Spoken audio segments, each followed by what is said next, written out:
Apollo-Soyuz, one of the most significant events in the history of man. For during this great flight, men from the world's two most powerful nations met and shook hands. Nations that had previously been bitter enemies for decades met in friendship and peace instead of hate and confrontation. This is the true meaning of space for all mankind. This is the Apollo-Soyuz mock-up in the huge VAB building at the Kennedy Space Center. 12, 11, 10, 9. Ignition sequence starts. 6, 5, 4, 3, 2, 1, 0. All engine running. Liftoff. We have a liftoff. Tower clear. Roger, roll.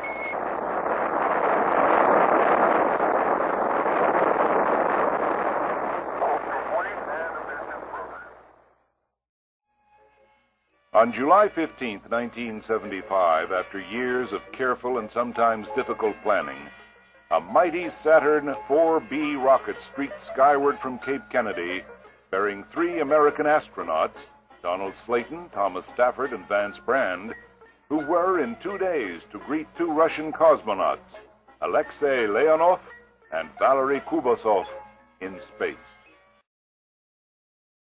Soon after launch, Apollo was in orbit, and the astronauts were enjoying this fantastic view of our planet.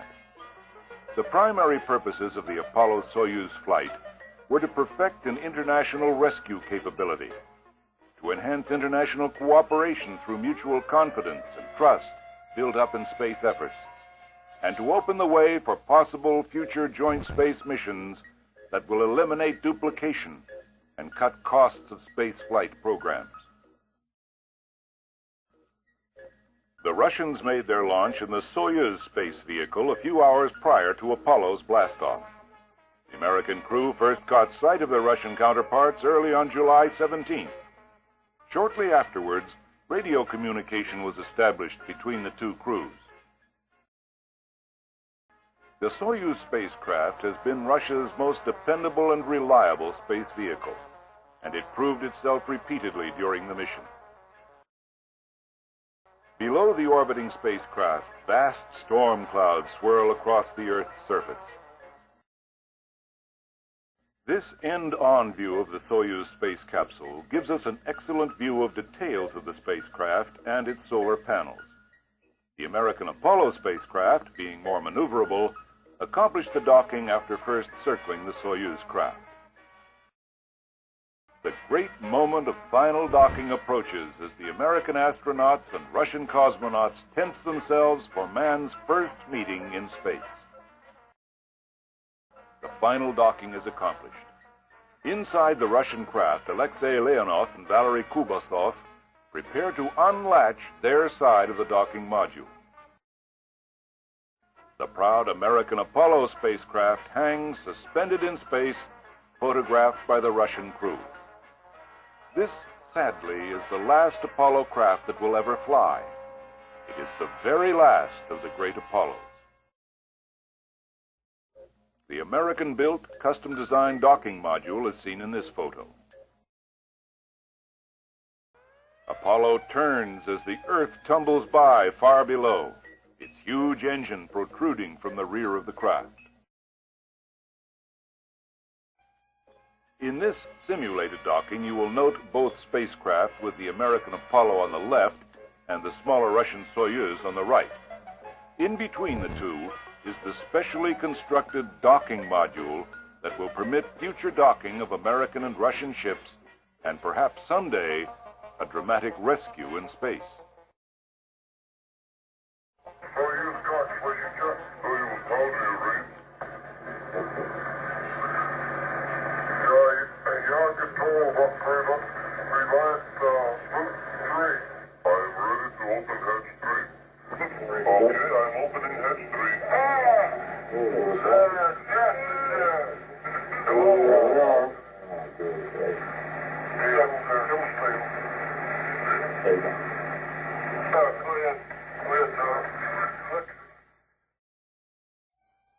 The moment of truth.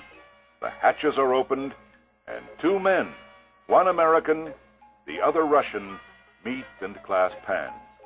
A moment that Deke and Alexei will never forget.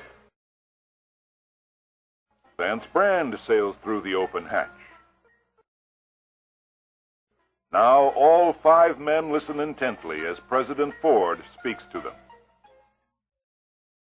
Never before have representatives of two countries lived and worked together in space. They have a wonderful and unique opportunity as a result. This space mission also demonstrates that the United States and the Soviet Union are prepared to cooperate in a common endeavor of great significance, importance, and complexity. Even amid the excitement of the initial meeting, men must eat. So break time comes and the astronauts dig into their specially prepared space foods, with some difficulty. Tom Stafford and Alexei Leonov appear inside the Apollo spacecraft. The astronauts and cosmonauts exchanged places many times, moving from one spacecraft to the other. Now, Soviet Chairman Brezhnev congratulates the spacemen. I am congratulating you with a significant event, the first docking of the Soviet spacecraft Soyuz 19 and the American spacecraft Apollo. The whole world, with great attention and delight, is observing your responsible work that you are performing in carrying out the scientific. Vance Brand remains in the command module while Stafford and Slayton visit the Russian craft. Brand is going over the checklists.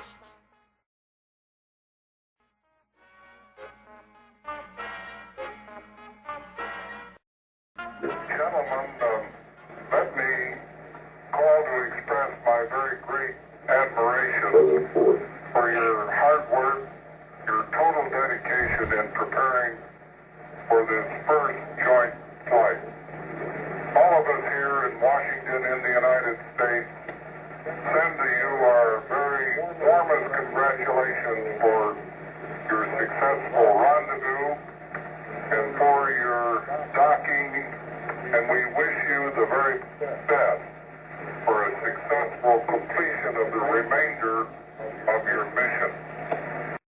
Your flight is a momentous event and a very great achievement, not only for the five of you, but also for the thousands of American and Soviet scientists and technicians who have worked together for 3 years to ensure the success of this very historic and very successful experiment in international cooperation. It's taken us many years to open this door to useful cooperation in space between our two countries. And I'm confident that the day is not far off when space missions made possible by this first joint effort will be more or less commonplace. We all look forward to your safe return, and we follow with great interest the success so far.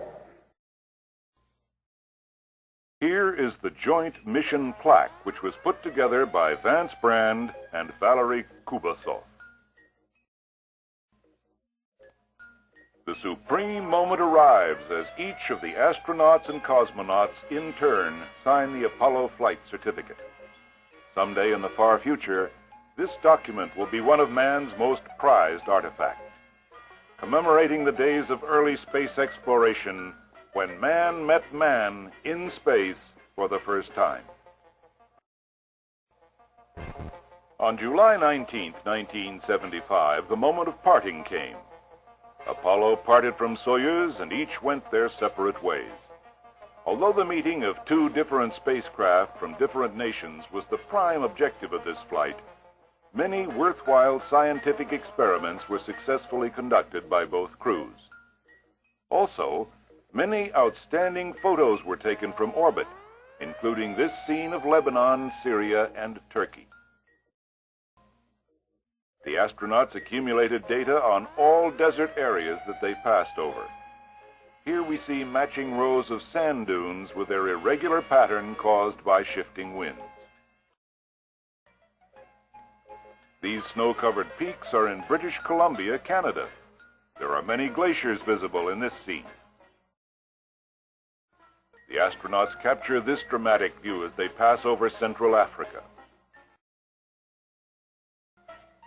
A great view of the Earth's curving horizon with Chile in the foreground. Toward the end of the Apollo flight, a dramatic scientific discovery was made by the crew. This was the unequivocal detection of a source emitting radiation, almost solely in the extreme ultraviolet range of the electromagnetic spectrum. Some astronomers had doubted that such sources even existed. The custom telescope for this experiment cost $1.5 million, but to have duplicated the experiment in a satellite would have cost $10 million. Marching dunes sweep across the coastline of Angola in southwestern Africa. A vast snow-covered area of the southwestern United States appears below the astronauts in this photograph. Other types of dunes go marching across the land surface below, this time in Mongolia. This photo is quite interesting. It is a cloud picture taken over the Pacific Ocean. Note the unusual pattern of the clouds. At first it was decided that the long streaks were contrails, but they're far too large for that.